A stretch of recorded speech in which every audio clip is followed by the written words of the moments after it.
Welcome back to Daily Flash. We're going to get into a little life love shopping. A woman who potty trained her daughter at 8 weeks says critics have branded her abusive, but she insists it has made the baby happier and more comfortable. This is pretty crazy. Okay. The 26-year-old mother from California began potty training her daughter Aya when she was only 8 weeks old. Man. The mom used the elimination communication method, which is based on the idea that children would give parents a sign when they need to use the restroom.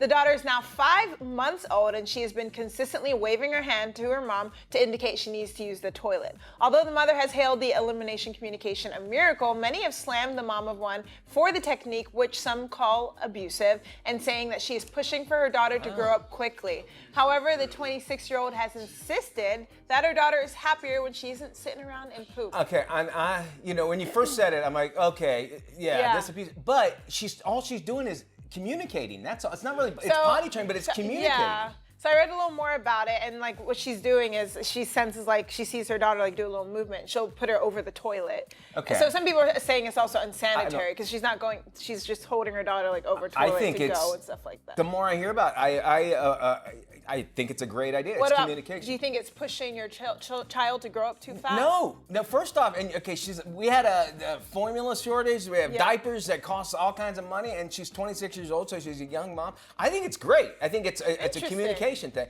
Yeah. This is how my kids, if we could stay on 3 real quick, Sam, this is how my kids communicated. That's their bathroom face. Which sometimes during the show you'll see me doing that. That's exactly what I'm doing. Well, they say all babies do have these cues they communicate with, but you have to know how to spot it. So the elimination communicating is eliminating which signs eliminating the elimination. Yeah. Anyways. I think, so when you tell the story, I totally can appreciate it. All right, a new study suggests that falling into love can really break a broken heart, or heal rather a broken heart. This is when I have a brain fart.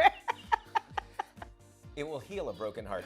The hormone oxytocin is produced when our bodies, when we cuddle, have things, girl, and fall in love. So scientists in Michigan now discovered it also appears to have the ability to repair cells in an injured heart. Wow. And when someone suffers a heart attack, specialized cells which allow it to contract die off in vast quantities. And researchers found that oxytocin can actually help regenerate these cells that typically cannot replenish themselves.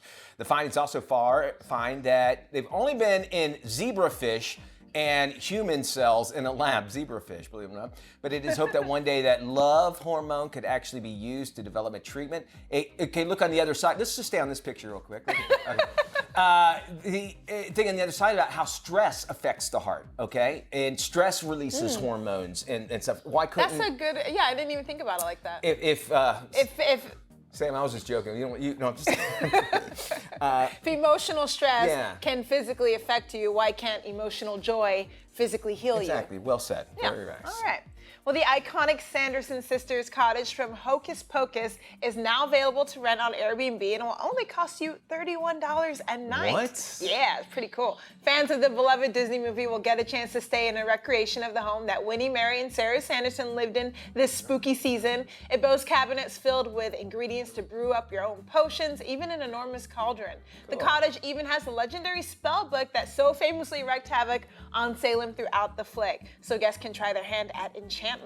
Located in Danvers, Massachusetts, which is just a little bit from Salem, the house appears like it's been frozen in time for 300 years. It will be available for 2 guests on October 20th for just 1 exclusive night. You can request to book your stay beginning on October 12th at 1 p.m.